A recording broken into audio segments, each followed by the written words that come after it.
안녕하세요. 매일경제 월거월보 시청자 여러분, 실리콘밸리 특파원 이덕주 기자입니다. 저는 여기 실리콘밸리에 있는 마이크론의 사무소 앞에 와 있습니다. 마이크론은 한국의 반도체 투자자라면 한 번쯤은 이름을 들어보셨을 텐데요. 삼성전자, SK하이닉스에 이어 세계 3위 메모리 반도체 기업입니다. 만년 3위에 그치던 미국의 마이크론은 최근 한국의 인력을 적극적으로 채용해 나가는 등 한국에 적극적으로 도전하고 있습니다. 오늘은 지금의 마이크론을 만든 5가지 결정적 순간에 대해서 다뤄보도록 하겠습니다. 지금은 삼성전자와 SK하이닉스에 눌려있는 마이크론. 그런데 삼성전자와 SK하이닉스에 디램 기술을 처음 이전해준 회사가 다름 아닌 마이크론이었다는 것 알고 계신가요? 어떻게 마이크론은 미래의 경쟁자가 될지도 모르는 한국 기업들에게 기술을 선뜻 이전해 주었을까요? 첫 번째 이유, 당시만 해도 한국의 반도체 기업들은 전 세계에 큰 존재감이 없는 회사였습니다. 그런데 더 중요한 것은 두 번째 이유입니다. 마이크론이 1983년만 해도 디램 생산을 시작한 지 2년밖에 되지 않은 작은 스타트업이었기 때문입니다. 생존조차 불투명한 회사였기 때문에 한국의 기업들에게 돈을 받고 기술을 이전해 줬던 것입니다. 마이크론은 1978년 미국 아이다호 주도인 보이시에 설립됐습니다. 아이다호는 미국의 북서쪽 인구 밀도가 매우 낮은 지역에 위치한 작은 주입니다. 1980년대만 해도 인구가 94만 명에 불과했고 이곳의 주력 산업은 감자 생산이었습니다. 어떻게 이런 시골에 첨단 반도체 기업이 세워질 수 있었을까요?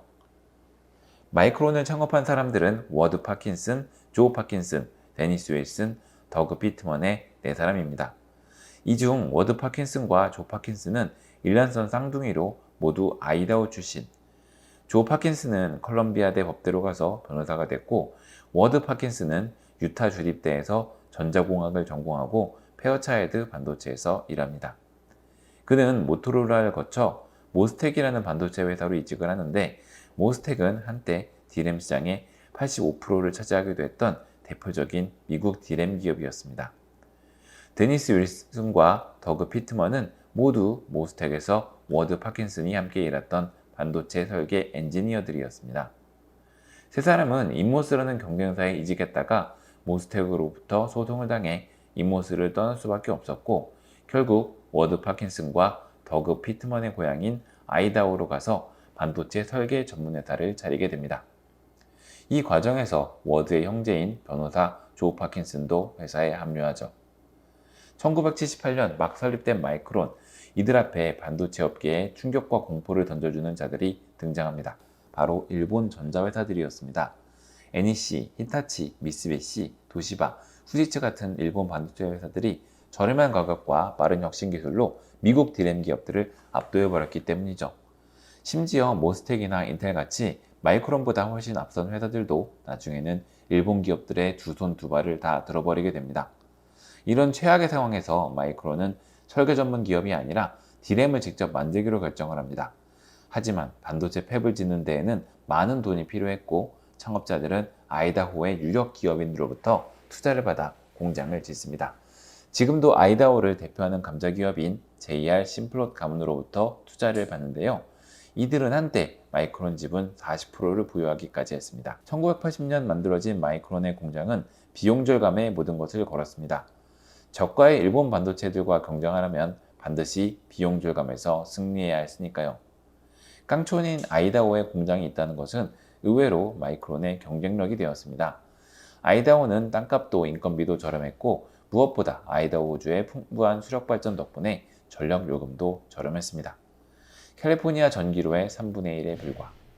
마이크론은 반도체 장비도 최신 장비를 사용하지 않았고 여분의 백업 장비조차 구매하지 않았다고 하죠. 마이크론은 비용을 아끼기 위해 반도체도 최대한 작게 만들었습니다. 미국 경쟁사 반도체에 비해 40% 작고 일본 반도체 회사보다 15% 작았다고 하죠. 1981년 드디어 마이크론은 64K 디램을 처음 생산하면서 디램 제조 시장에 뛰어들게 됩니다. 감자 농장의 돈으로 반도체 기업이 만들어진 것입니다. 저렴하고 작은 마이크론 디램은 시장에서 큰 성공을 거두게 되고 회사는 1984년 상장까지 하게 됩니다. 마이크론의 초기 성장 스토리입니다. 이런 점에서 마이크론의 창업자들이 자신의 고향이 한적한 아이다호에 반도체 공장을 짓기로 한 1980년의 결정은 지금의 마이크론을 만든 첫 번째 결정적 순간입니다. 하지만 1985년 디램 시장이 다운사이클에 접어들게 되자 디램 가격은 폭락했고 전 세계 반도체 기업들의 치킨 게임이 시작됩니다. 마이크론도 1985년 직원의 50%인 1250명을 해고하게 됩니다. 하지만 인력을 정리해도 일본 기업들의 저가 공세를 이겨내기는 어려웠습니다. 결국 1985년 마이크론과 인텔 등 미국 반도체 회사들이 일본 기업들을 덤핑으로 법원에 제소하게 됩니다. 이른바 미일 반도체 전쟁의 시작입니다. 1986년 미일 반도체 무역 협정으로 일본 반도체 기업들은 큰 불이익을 받게 되고 이 자리에 한국 반도체 기업들이 치고 들어오게 됩니다. 1983년 마이크론으로부터 기술을 배워갔던 삼성전자가 불과 10년 만인 1992년 64메가 디램을 전 세계에서 처음으로 개발하는 것이죠. 1990년만 해도 일본 기업들의 디램 시장 점유율은 85%에 달했는데 1993년에는 삼성전자가 처음으로 세계 1위를 차지하게 되고 1998년에는 한국 디램 반도체 기업들이 전체 시장의 35%를 차지하면서 한국이 디램 산업의 종주국으로 자리 잡게 됩니다. 현대전자와 LG반도체의 통합, 2000년대 삼성전자발 디램 치킨 게임이 시작되면서 디램 시장은 삼성전자, SK하이닉스, 마이크론 3사가 전체 시장의 80%를 차지하는 구조로 정착됩니다. 이런 치열한 시장에서 마이크론은 어떻게 살아남을 수 있었을까요? 일단 저비용 구조를 갖춘 마이크론은 한국, 일본 기업과의 전쟁에서도 경쟁력을 유지했습니다. 그리고 반도체 기업들이 손을 들고 시장에서 빠져나올 때마다 그들의 사업을 인수했습니다. 1998년 텍사스 인스트루먼트의 디램 사업을 인수했고 2002년에는 도시바의 버지니아 팹을 인수합니다. 2013년에는 일본 디램 업체 엘피다를 인수하고 2016년에는 대만 업체 이노테라까지 인수하죠. 이렇게 인수한 일본과 대만의 반도체 공장은 지금 마이크론의 주력 생산기지가 됩니다. 어쩌다 보니 마이크론이 한국에 대항하는 미일 대만 연합군이 되어버린 이유입니다. 이런 점에서 마이크론의 이른바 줍줍 전략은 성공적이었습니다. 지금도 그렇지만 동아시아는 반도체를 생산하기 가장 좋은 지역이기 때문이고 좋은 인재들을 데려올 수 있는 지역이기 때문입니다. 그래서 1998년 텍사스 인스트루먼트의 디램 사업을 인수한 것은 지금의 마이크론을 만든 두 번째 결정적 순간으로 보려고 합니다. 인수합병으로 회사를 계속 키워온 마이크론은 한때 SK하이닉스를 인수할 뻔했습니다. 우리나라의 IMF 금융위기 때 이른바 빅딜로 만들어진 하이닉스. 2000년대 초 디램 시장이 침체에 들어가자 살아날 가능성이 보이지 않게 됩니다. 하이닉스의 돈을 빌려줬던 채권단, 즉 은행들은 밑빠진 독에 물을 붓기보다는 해외 매각을 해야 한다고 주장합니다. 그래서 마이크론에 하이닉스 인수를 제안합니다. 결국 2002년 34억 달러에 마이크론이 하이닉스를 인수하는 계약을 체결하기까지 했습니다. 하지만 마이크론은 하이닉스를 인수할 테니 채권단에 자금을 지원해달라고 요청하는 등 뻣뻣한 모습을 보이죠. 결국 마이크론의 회사를 매각하는 안을 채권단이 받아들이지 않게 되면서 하이닉스는 독자 생존의 길을 가게 됩니다. 10년간 고난의 행군을 거쳐 하이닉스는 결국 2012년 SK그룹에 매각됩니다. 이때의 고난의 경험은 지금 돌아보면 하이닉스에게 자양분이 되었다는 생각도 듭니다.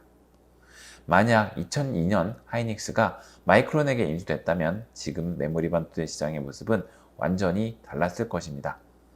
삼성전자와 마이크론의 양강 구도가 구축되었을 가능성이 높고 HBM 시장의 성장에 따른 수혜를 한국이 보는 일도 없었을 것입니다.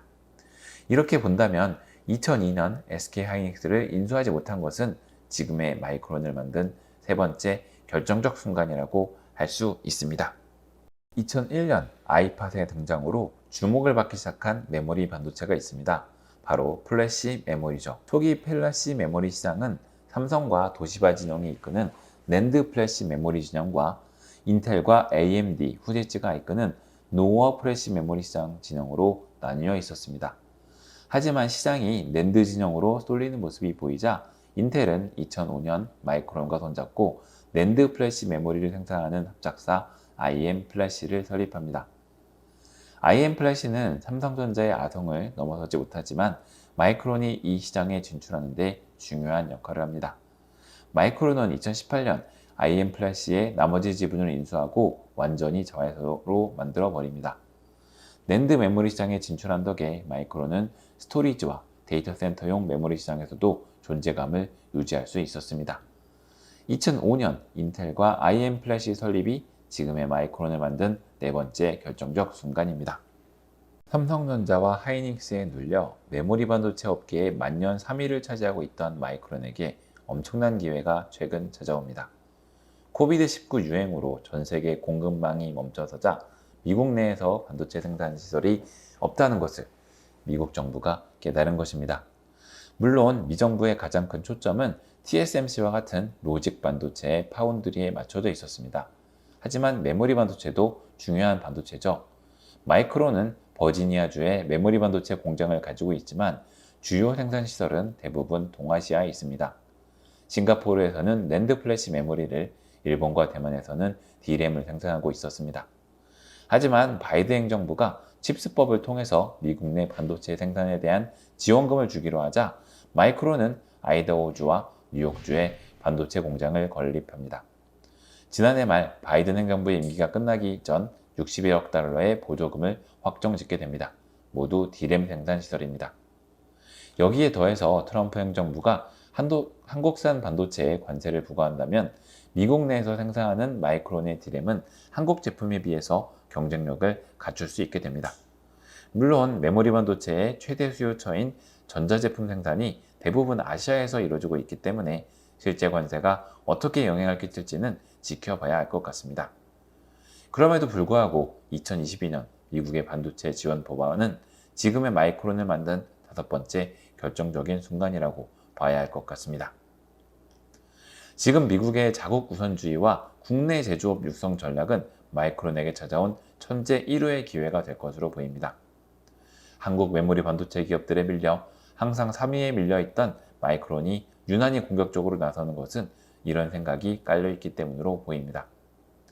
한국에 존재감이 없던 마이크론이 미국 정부를 등에 업는 모습을 보면 왠지 분한 마음도 느껴집니다. 마이크론의 최근 주가를 보면 SK 하이닉스보다는 못하지만 삼성전자보다는 확실히 앞섭니다. 엔비디아의 HBM 주요 납품 기업이라는 메리트가 확실히 반영된 것으로 보입니다. 과연 삼성전자와 SK 하이닉스가 미국과 중국 양쪽에서의 도전을 극복해내고 메모리 반도체 시장에서 한국의 위치를 지켜줄 수 있을까요? 여러분들의 의견이 궁금합니다. 댓글로 남겨주세요. 이상 이덕주 실리콘밸리 특파원이었습니다.